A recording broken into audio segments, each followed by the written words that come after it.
Hello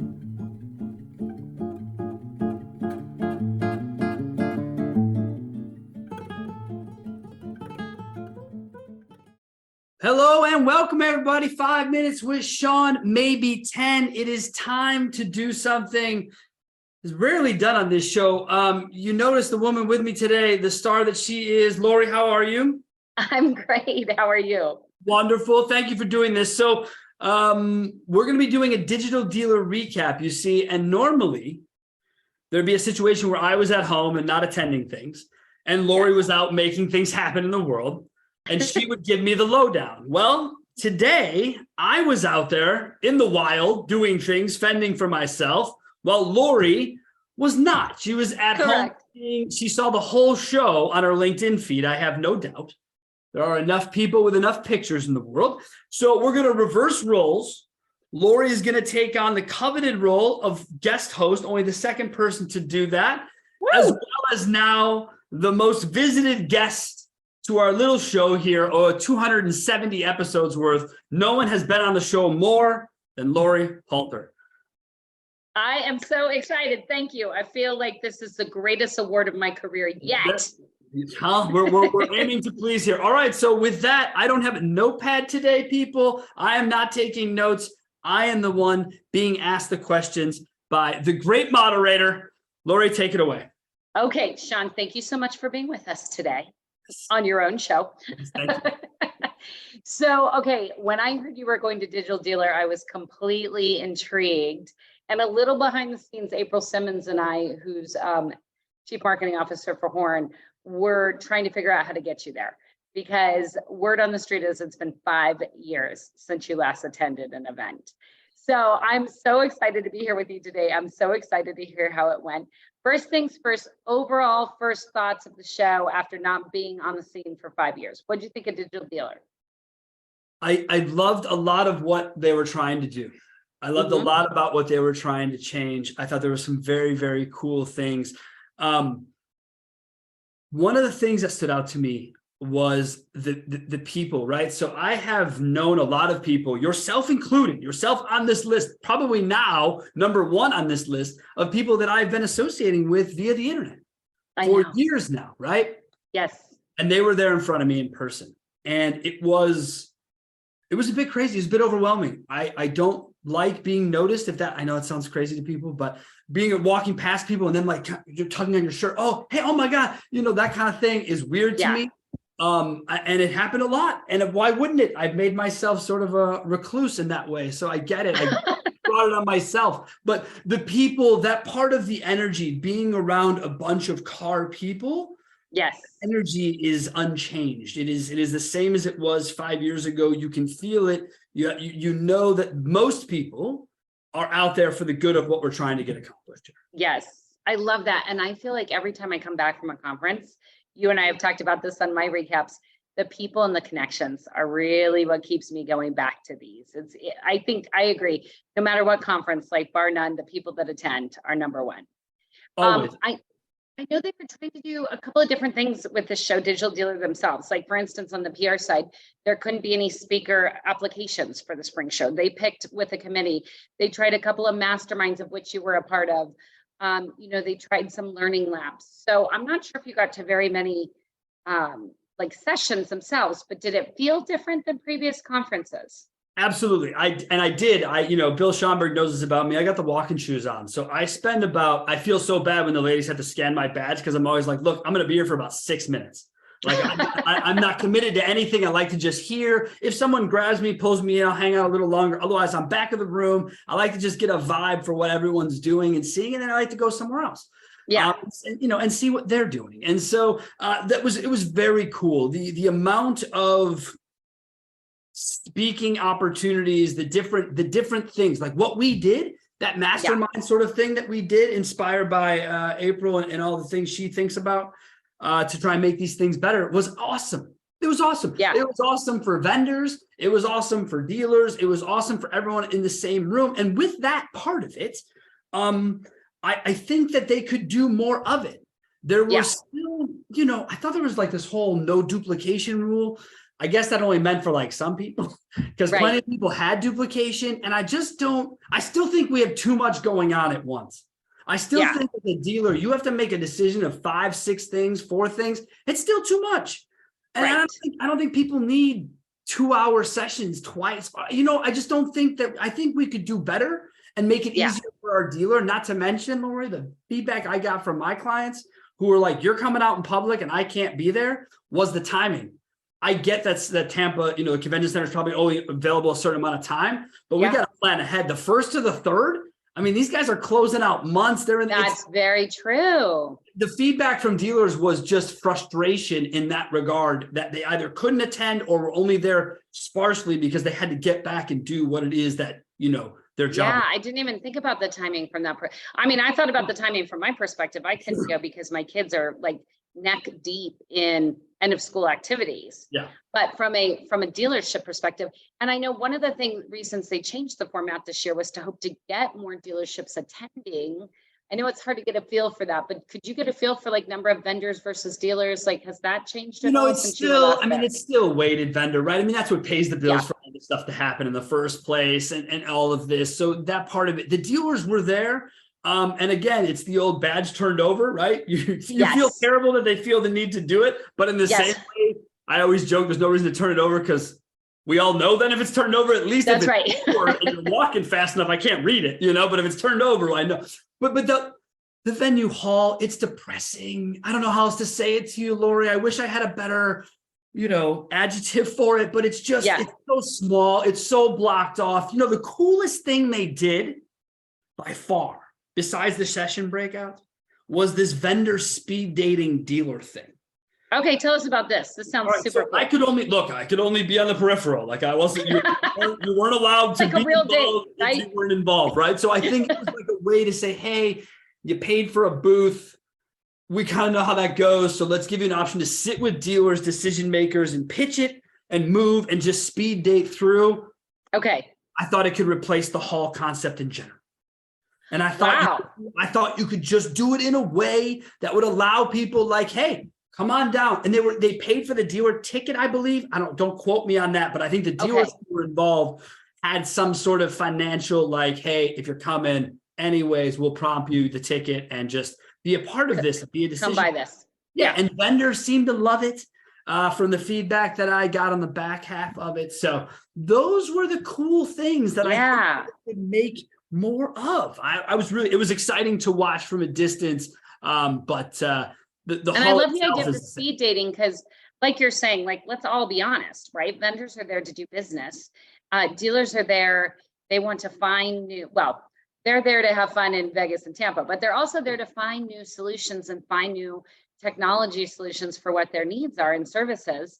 And so let's just be honest and do the speed dating format. And like, if it doesn't work, move on in like 3 minutes. Right? And I think that's what happens. I think the speed dating can be like, hey, you like what you heard at speed dating? Cool. I have my own little demo set up over, like, these guys don't have to spend this kind of money, bring all this in. There is no return for them. I don't care what any of these companies say to me. There is no return long-term in these smaller shows. So why not make it fair to everyone? Like you said, Lori, we're all there to do business. Right?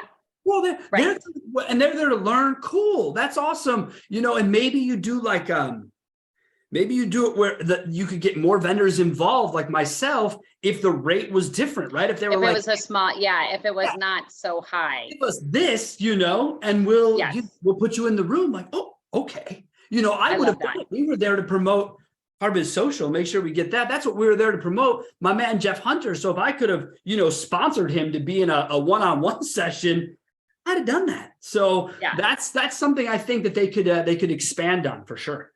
Okay, I love that idea. And that is such a new concept. It's so cool. And I really haven't heard of it besides digital dealers. So I really think it is like they got to keep going with it and move fast now, because if it worked well, then these other conferences are going to jump on it.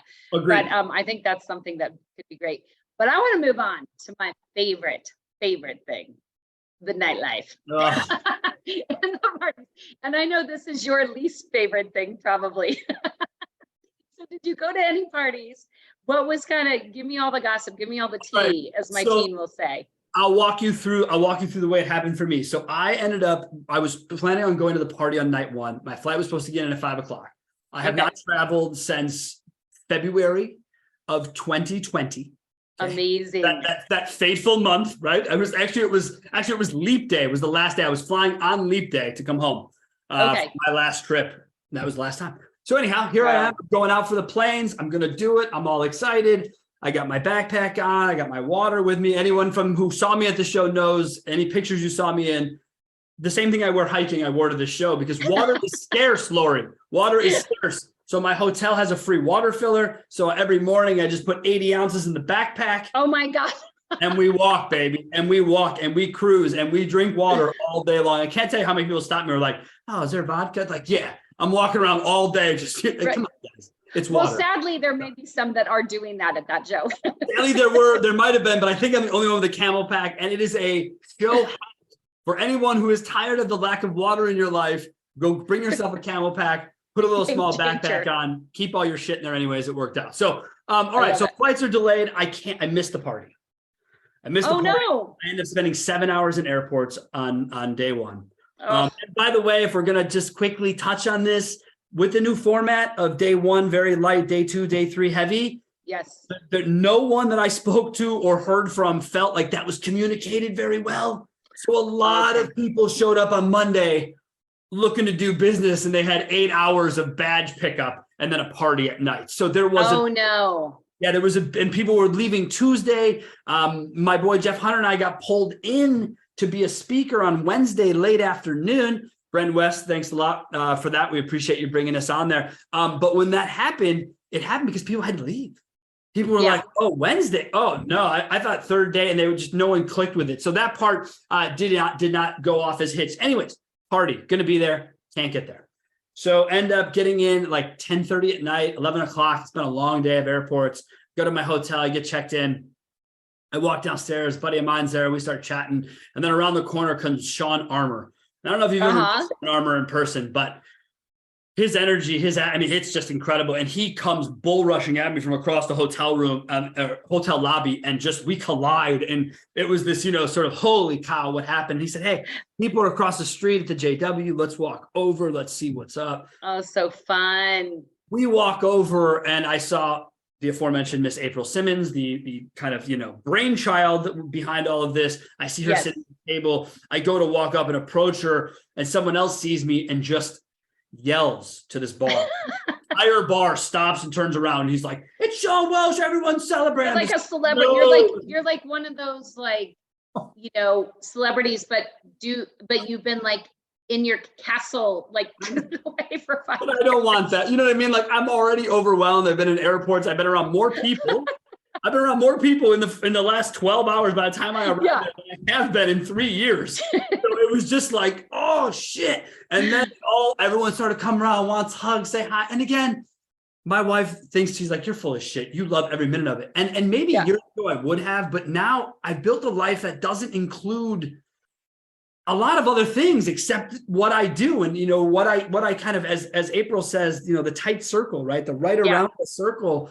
Mine's gotten like, it's gotten like a noose almost. And so I'm glad I went out and did it, but it was overwhelming at first. There were a lot of highs, buys, hugs. I braved it without my mask. I wore my mask all day and I said to myself, all right, I'm not going to be able to wear it all weekend. I'm not going to be part of things. It's not going to, let's just go without it. We're going to be fine. And so I went out, I did it. The nightlife, I've heard this rule before, so it's not mine. But it is a rule I live by, and it's twofold. One, don't embarrass yourself. Two, don't embarrass the brand. Yes. No matter what, no matter where, no matter how. And I still believe that people forget what they do and who they work for when it comes to the nightlife of these shows. Yep. And as a CEO, granted, I'm a CEO of a small company. I'm not a multi-million-dollar company. I would never act the way I see a lot of people in a lot of positions of power act throughout these shows. Yeah. And it never changes, Lori. I don't know if it's me. I don't know if maybe I become more conservative, which most people... No, I would say that's the case. Oh, okay. Good. And it's because of the way you started the show, we're there to do business. Yeah. And so I'm always looking to do business. I've done business at 2 a.m.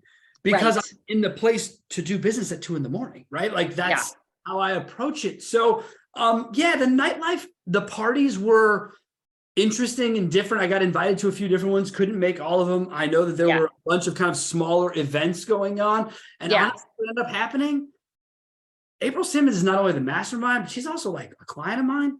So Yeah. to have a time to be able to one-on-one and be there and be with a circle of people that, you know, all kind of work together and have common goals for this particular client, that was really my focus. Totally. I missed Well, that. and I was going to say, even from the nightlife perspective, so I've been to Tampa a number of times. JW Marriott's where it's at. I mean, that's better than the majority of the parties you go to. The bar at JW Marriott is where everybody hangs out. And so if you want to see anybody, go to JW Marriott. And that's exactly what happened to me every single time out. Yeah. And it was, you know, that's what I like it, because it's tighter. You go to Vegas, there's a trillion options. You can Yes. go, most people go off and do whatever they want. You rarely run into other people. Right. And in cases, you weren't having to be forced. It was just, you know, it was organic. It was there. Yes. So Let me ask you about that too, this organic part and not forced. Do you feel, I really felt like even after, when I went to the conferences, after the pandemic, people really feel even more so like a family now, like your friends. And every event I go to, it just seems like everyone's so excited to be together and so excited to connect and so excited to like feel that in-person connection. Did you feel that from the groups of people you were with? I did. And I like it. Yeah. I like the term you use though, family. And I think this is an important part of that. Yeah.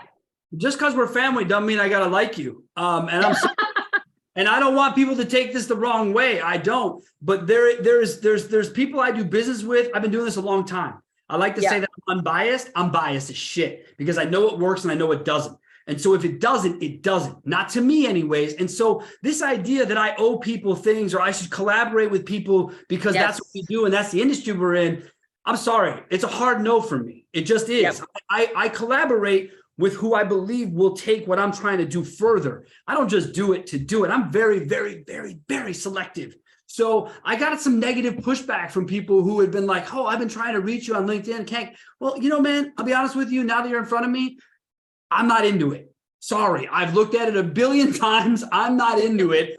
Sorry, you're the newest sales guy there, but I'm not into it. So it's something that I love the family aspect. I do, but like family, it doesn't mean we always agree. And it doesn't mean that I always have to have a seat for you somewhere just because we share an industry. And oh my gosh, we can do this. This needs a whole nother show. We can go down a rabbit hole with this, but I love that you said that. We're going to be wrapping it up here, but is there any last minute items that you feel like from Digital Dealer? Again, congratulations of crawling out of the hole after 5 years, Sean. We're all very, very proud of you. Thank you. I'm proud of myself. Any last thoughts though? You know, I think I would wrap it up with this. These shows have the opportunity to be different. And Digital Dealer, I love what you're doing, but already, you know, you have emails that go out even before the Tampa show for, you know, getting speakers to submit for Vegas. Yeah. And I just, right when I see the email, I'm like, well, shit, man, you didn't even give it a shot to see what it was. Curate your lists. Have a feel, have a concept, follow the concepts that you're looking for, keep with the labs, get your dealers involved, really begin to build it, because at the end of the day, they're the belle of the ball, but it's super awkward because the vendors pay for the ball. So it's this weird sort of, you got to do better merging that relationship and sponsoring shit and putting names on things, having that's not it anymore. Okay. We have to be better for our dealers, Lori. It's, that's the one thing I saw. Dealers still thought there were too many choices at too many moments. And then our session ended up being well attended, but apparently could have been even more well attended if they hadn't shifted some things last minute and had dealers attending something else at the exact same time. So it's just, remember, the dealers are there to be educated. Put up 3 speakers at an hour, maybe even 2.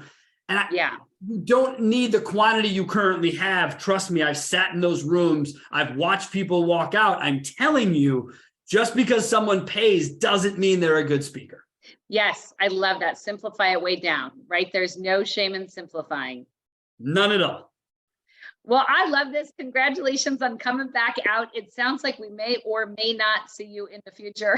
No, you will not. You will not see me in Vegas. Somebody's already asked me, like, all right, cool. No, absolutely. It's a hard no for me. However, what it did show me is that between the reach of my team and some other strategic partners throughout the country. Don't be surprised if we hit a road show here coming up to promote Car Biz Social. We're going to get out and see people. It's probably just going to be in a way that makes a little bit more sense for our business model. That's all. I love that. And that's everything we're talking about. Creativity to get out and get some business, right? In new and interesting ways. That's what we want to do. Lori, thank you so much for guest hosting today. You're the best. Thank you. I love this. This was awesome. For everybody who's wondering, I'm sorry, you were supposed to see Trey Hudson today. Trey Hudson and Training with Trey will be next week on the show. I decided last minute to have this opportunity with Lori to make this recap happen. So thank you guys so much. Have yourselves a wonderful week, and we will see you all again next week.